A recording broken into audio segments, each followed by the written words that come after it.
All right, so our co-host Abby has taken a big swing. Much respect. Absolutely. You know, in a world where people are afraid to shoot their shot. Not her. She shot it from 3,000 miles away.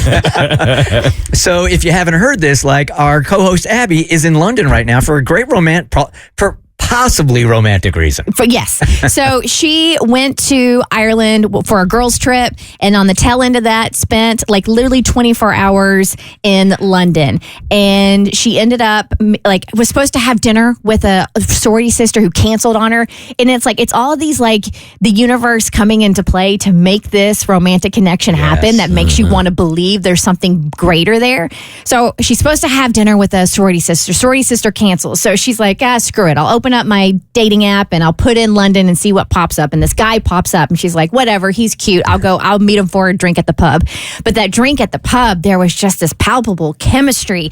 And it was like this enemies to lovers and their banter and the way they were like picking on each other. And then fireman carries her from one pub to the next. I've had a couple women do that to me and it's a turn off. To get fireman carried. They just picked me right up and brought me from pub to pub. Just threw you on the shoulder.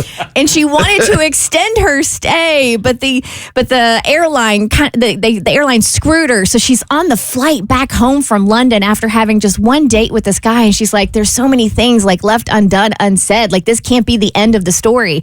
So lo and behold, the girl 2 days ago flies to London on business. Business.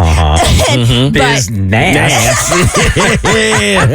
best kind. And she had a date with London Boy last night. So I was watching this video the other day, and it had to do with business, but I thought it applies here also in a personal relationship also, that you cannot be happy and succeed in life unless you take risks. You absolutely must, right? Relationships, business, and that's what she's doing right now, man. I feel like 9 out of 10 people would think to do what she's doing, but only like 1 out of 10 would actually do it. You'd have people talking you out of it. It's not safe. You don't know this guy, right? Not us. We were like, oh, this story is too good for the radio. You got to get your butt on a plane and go, 2 days off, take 4. Why are you still here? So she's been leaving us voice notes along the way just so we could follow what's going on. We didn't want her to get her, call in. Just have yourself a good time. Just leave us a note from time to time. Because of the time difference. So Cassie and I are very much as the old married maids on the show. We were like, we went out to dinner with Abby recently and she was kind of waffling on whether or not to go. And we're like, do this for all womankind.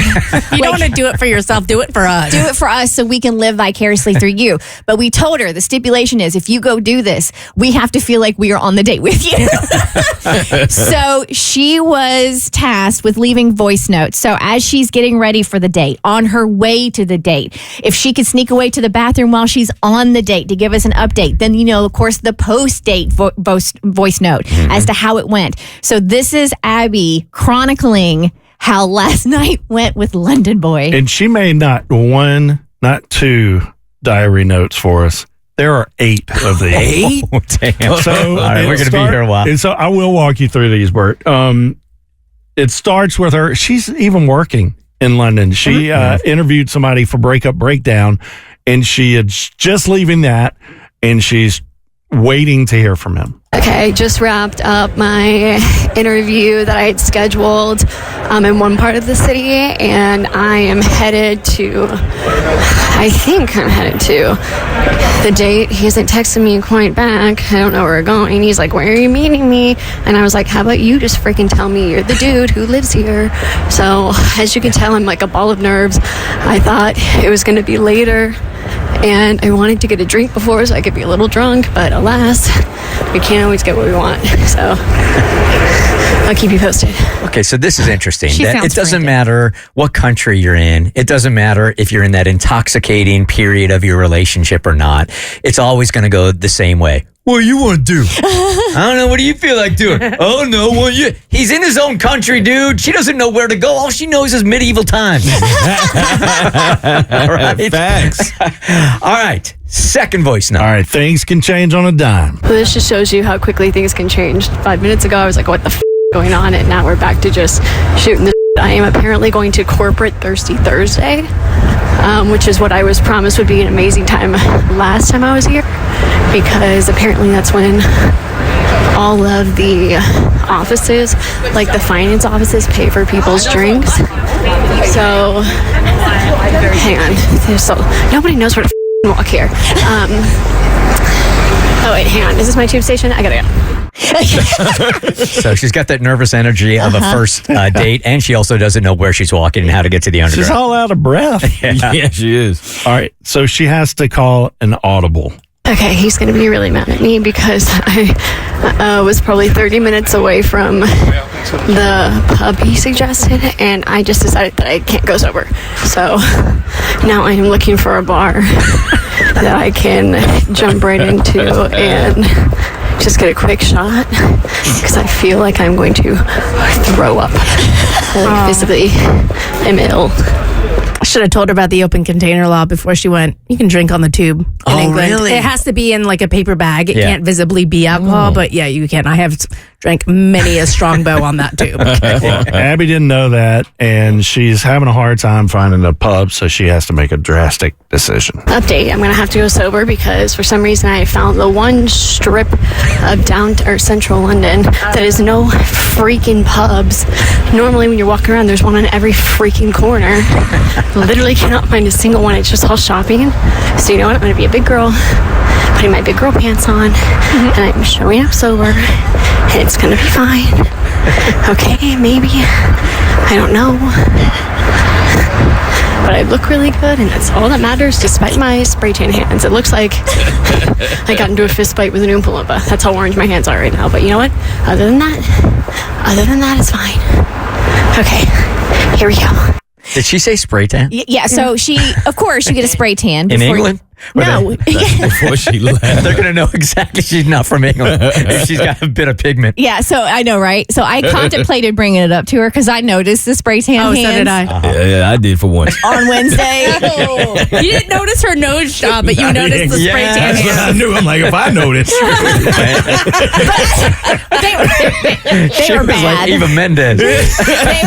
No, it's like she made a chocolate pie with her hands. Like it was really, and I was like, you know what? The way she was wearing her sweatshirt, she was hiding her hands, and I was like, okay, she's self-conscious about this, so we are not going to bring it up. We are not going to draw attention to this fact, and so at least she acknowledges that she did a bad spray tan job. So she was having a really hard time finding her liquid courage, and then there it was, like an oasis. I'm totally kidding. I have found the alcohol. I am walking towards the alcohol. I am getting some alcohol. I am not showing up sober, dang it.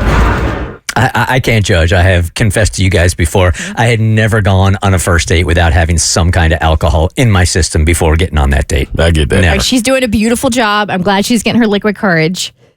What's next? Okay, he's in the bathroom. When I tell you, you guys won't even freaking believe what I just said. I literally almost ruined the date before it even started. And then the second I sat down, I was like, I'm actually going to throw up. So then I sat in the bathroom for like 10 minutes. Can I be honest? This is going really poorly. This is going really poorly. She's so stressed. She's got herself so psyched out. Oh, man. I think poorly being the key word. I don't think she's had enough pores yet. I gotta make this quick because I'm running out of battery, but he is looking at flights to Atlanta. What? I have Girl Boss Too Close to the Sun. They are playing Sweet Caroline. Oh my God, this man loves me. So they clearly have met. They're hanging out. Things are going great. And this dude now is looking at flights to Atlanta to hang out with her. That's what she freaking said. That And escalated the quickly. last diary date check-in. Okay, this man's literally obsessed with me. not to brag, but this man wants to take me out on this very specific type of date, which I won't reveal what it is, but I'm very intrigued to what's going to go down because he is very excited about it. So I think we're seeing each other on Saturday. So to be continued. Wow. Shoot your shot. Okay. Okay. Good for her. It sounded good, man. It's great. It sounds great. Do you think it's going to get to a point where he's so eager to come to Atlanta, she's going to be like, I am so turned off. He likes me so much. That He's so clingy. There's got to be something wrong with this guy. The Bert Show.